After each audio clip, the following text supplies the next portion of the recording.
कहानी का शीर्षक है गुलाम की सीख। प्लीज सब्सक्राइब @सीमा मुदगिल। गुलाम की सीख। दास प्रथा के दिनों में एक मालिक के पास अनेकों गुलाम हुआ करते थे। उन्हीं में से एक था लुकमान। लुकमान था तो सिर्फ एक गुलाम, लेकिन वह बड़ा ही चतुर और बुद्धिमान था। उसकी ख्याति दूर दराज के इलाकों में फैलने लगी थी। एक दिन इस बात की खबर उसके मालिक को लगी।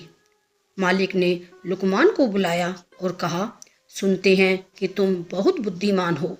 मैं तुम्हारी बुद्धिमानी की परीक्षा लेना चाहता हूँ। अगर तुम इम्तिहान में पास हो गए तो तुम्हें गुलामी से छुट्टी दे दी जाएगी।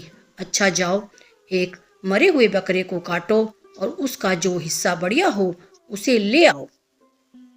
लुकमान ने आदेश का पालन किया और मरे हुए बकरे की जीभ लाकर मालिक के सामने रख दी। कारण पूछने पर कि जीभ ही क्यों लाया, लुकमान ने कहा, अगर शरीर में जीभ अच्छी हो तो सब कुछ अच्छा ही अच्छा होता है।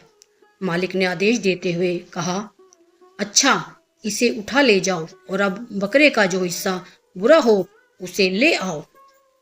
लुकमान बाहर गया, लेकिन थोड़ी ही देर में उसने उसी जीभ को लाकर मालिक के सामने फिर रख दिया।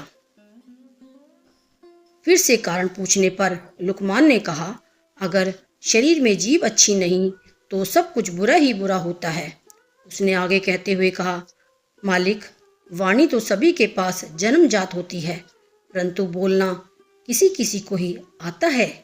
क्या बोले, कैसे शब्द बोले, कब बोले, इस एक कला को बहुत ही कम लोग जानते हैं।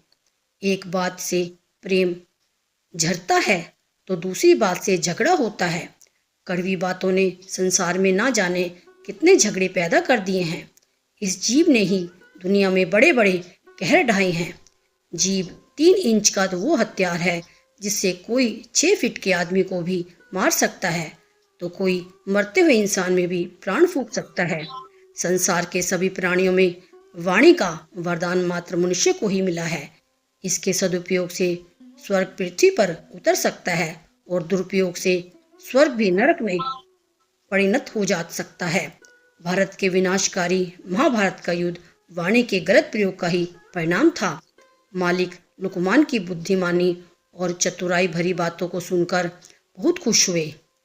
आज उनके गुलाम ने उन्हें एक बहुत बड़ी सीख दी थी और उन्होंने इसे आज़ाद कर दिया। मित्रों, मधुर वाणी एक वरदान है जो हमें लोकप्रिय बनाती है।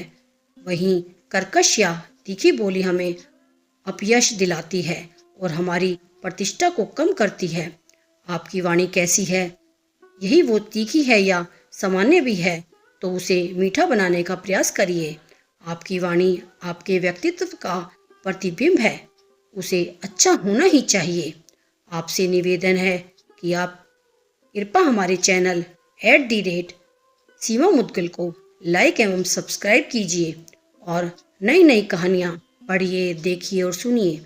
यह कहानियाँ जो कि उदाहरण के रूप में है, यदि आप अपने बच्चों को और समाज में सुनाते हैं तो निश्चित ही सभी का बेहतर चित्त एवं चरित्र निर्माण होगा।